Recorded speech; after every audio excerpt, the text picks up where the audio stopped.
Hey yo l'équipe, ravi de vous retrouver aujourd'hui pour cette nouvelle vidéo. Et aujourd'hui, on regarde Camponotus castaenus, cette magnifique espèce.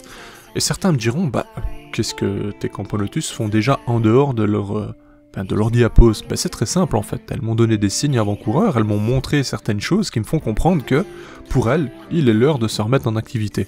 Alors pour information, elles viennent du Texas, et par conséquent, je vais vous mettre un petit graphisme dans peu de temps, vous allez voir un peu les températures et les variations importantes qu'on peut constater justement au Texas, ce qui est assez incroyable. Donc ça me fait un peu rire d'ailleurs pour certains.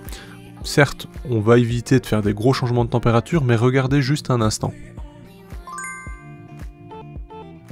Et oui, vous ne rêvez pas, 12 à 3 degrés, et dans quelques jours on passe de 27 à 30 par exemple, mais bon bref.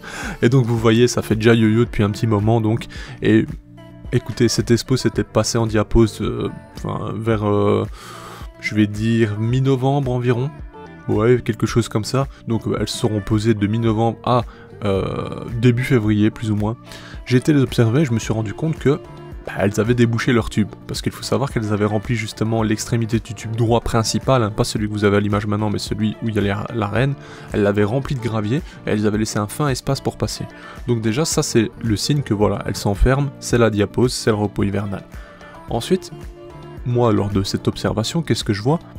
Terminé, tout est débouché, il n'y a plus aucun gravier. Bon, déjà là j'ai un signe, je me dis attention, elle se réveille, c'est reparti. Alors qu'il ne faisait que, allez, avec le soleil, etc., il faisait peut-être 14 degrés, 15 degrés maximum. Sachant qu'elles ont fait une diapose à 10-12 plus ou moins. Bref, je me dis, ça c'est déjà une bonne chose. Ensuite, je vois quoi? Une ponte récente. À savoir que chez Castaenus, parfois, les œufs sont un peu rosâtres. Enfin, c'est particulier, mais c'est super sympa. Donc, je la repère assez facilement. Et à ce moment-là, j'avais que des larves, parce que ici, ça fait déjà 2 semaines qu'elles sont sorties. Donc là, vous voyez une première naissance à l'écran, d'ailleurs.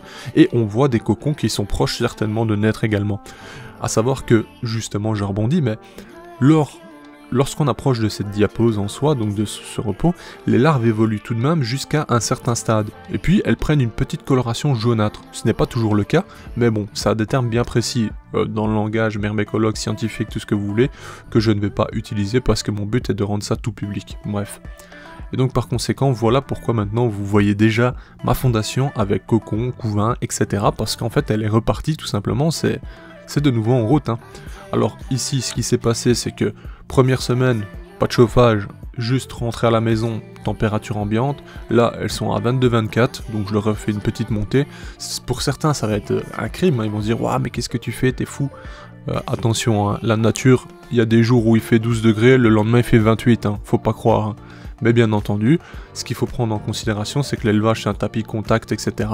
En nature, il y a la terre, elles peuvent s'enfuir, elles peuvent gérer elles-mêmes. Donc oui, il ne faut pas faire de chauffe trop importante immédiatement, mais de monter de 0,5 tous les jours pendant 3 mois, ça ne sert à rien, je vous le dis tout de suite. Bon bref. Après, ce n'est que mon humble avis, attention. Prenez ça avec des pincettes, vous êtes libre de faire ce que vous voulez. Mais ça c'est, voilà, moi c'est ce que je pense en tout cas. Donc voilà pourquoi mes Camponotus castaenus sont déjà dehors en fait. Parce que elle m'a montré que c'était l'heure pour elle de se remettre en activité. Alors vous vous rappelez, j'ai fait fonder l'espèce, elle nous vient de Hans HQ, elle se porte super bien. La fondation n'est pas si simple et je suis plutôt satisfait parce que franchement, ça prolifère bien, j'ai pas mal de monde, on est je pense sur 30-35 ouvrières, quelque chose comme ça. Cette année-ci ça promet, en vue du couvain que j'ai déjà. J'espère en tout cas qu'elles passeront en nid assez rapidement. Pour les passer en nid, j'attends simplement d'avoir 50 ouvrières environ et de leur trouver un nid adéquat. Donc ici, je sais qu'elles apprécient les deux styles, que ce soit sec ou humide. Faut savoir qu'elles ne vivent pas spécialement en sec absolu, même si on pourrait se dire Texas, zone sèche, certains endroits, etc. Non.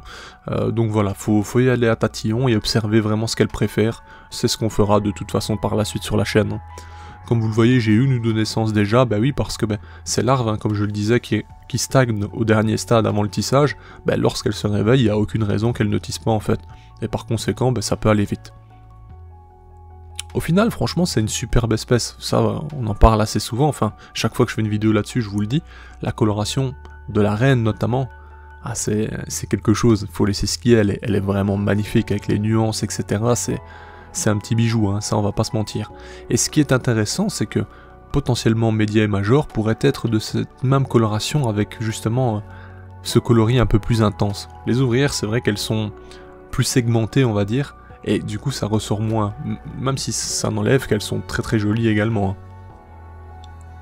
Bref, je refais un point parce que nous sommes sur internet, et sur internet il faut surveiller ses propos dans le sens où beaucoup de choses peuvent interpréter des paroles comme ils le souhaitent, et ce n'est pas bien.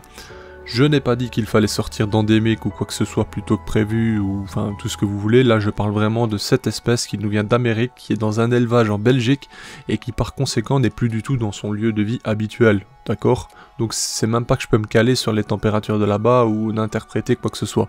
Là ça n'a été que pure observation, et par conséquent j'ai agi selon ma propre intuition. Donc voilà, gardez bien ça en tête, c'est un élevage, c'est totalement différent. Pour exemple, hein, je vais rebondir sur autre chose, je vais vous les filmer bientôt, mais par chez moi, les formicas sont déjà en train de fourrager, alors qu'on est à 12 degrés et peut-être 15 au soleil. Vous voyez un peu l'idée?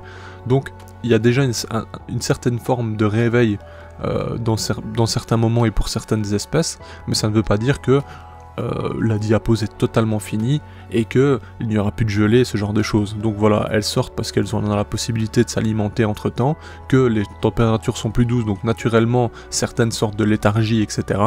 Mais que c'est pas pour autant que c'est fini pour tout le monde. Bref, on est bien d'accord là-dessus. Et puis comme je le dis, bah là c'est clairement une espèce aux US, donc ça n'a rien à voir quoi. Autant cette espèce, attention, elle s'étend sur un grand territoire en Amérique, donc il y a une partie où elles sont plus au nord, et dans ces cas-là il fait encore très très frais, et ça ne dépasse pas les 10 degrés pour l'instant, vous voyez un peu l'idée? Donc c'est pour ça que c'est bien aussi de savoir d'où vient sa reine, hein. Et parfois c'est impossible de le savoir, je vous avoue, parce que ça passe dans les mains de 5 vendeurs avant, donc je vous avoue que des fois c'est compliqué, mais dans ce cas-ci je suis au courant et c'est un avantage tout de même.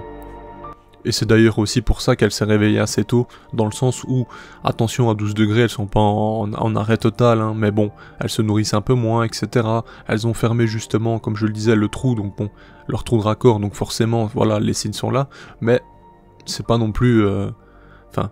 C'est une bonne température, je dirais, faut pas chercher à descendre trop bas, c'est inutile, c'est prendre des risques pour rien.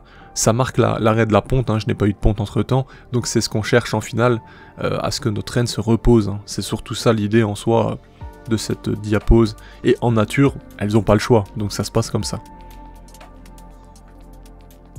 Bref, j'espère que j'ai donné pas mal d'informations et je vous ai donné surtout mon opinion, donc à prendre avec des pincettes, hein, je le rappelle, hein, être vidéaste et avoir 3000 abonnés, 4000, 5000, 45 000 ou 281 000 ne fait pas de vous un professionnel, attention, surtout dans l'élevage, quand on parle de vivant, il n'y a personne qui peut prétendre être vraiment l'as des as et avoir raison sur tout, hein. Ça c'est faux, hein. Faites attention avec ça surtout. Hein.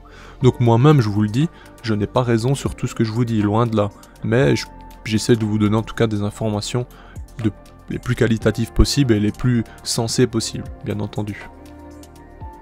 Bref, comme vous le voyez, bah ici vous avez la preuve hein, qu'elles ont bien tout déblayé, alors que moi-même avant j'avais mis d'ailleurs plus de cailloux, etc. Donc là je vous avoue, elles ont mis un peu d'énergie pour enlever tout ça. Il n'y a que le morceau de bois qu'elles n'ont pas enlevé, bon, pourquoi pas. Mis à part ça, j'ai traité l'utérus aussi, hein, vous le savez, hein, je fais toujours un traitement 2 fois par an environ, même si je vois pas d'acarien, je le fais, juste de manière préventive, or que justement, bah, on peut dire que la diapose tue en soi par les températures, mais c'est faux, hein, c'est très très résistant, ça peut réduire le développement, mais c'est super résistant, il y a pas mal d'acariens justement qui vivent très bien à basse température, et d'autres qui sont prolifiques à très haute température. Bon bref, je vais pas détailler non plus les acariens, parce que ça c'est encore un univers de fou furieux, mais bon. En attendant, j'ai une belle petite fondation, qui est vraiment vraiment magnifique je trouve, c'est une espèce qui, franchement, si vous ne la possédez pas, bah, et qu'elle vous fait plaisir, vous pourriez l'envisager. Plus tard, qu'est-ce que ça deviendra ? Ben, aucune idée, hein, on verra, hein, c'est la découverte, on verra comment ça se passe, les majors, à combien d'ouvrières plus ou moins ça arrive, etc. C'est hyper intéressant en tout cas, et personnellement je suis très très fan de leur coloration, j'aimerais qu'elles soient un peu plus foncées au niveau de la tête, etc. Je vais pas vous mentir, mais la reine, c'est super canon, franchement, c'est un bijou quoi.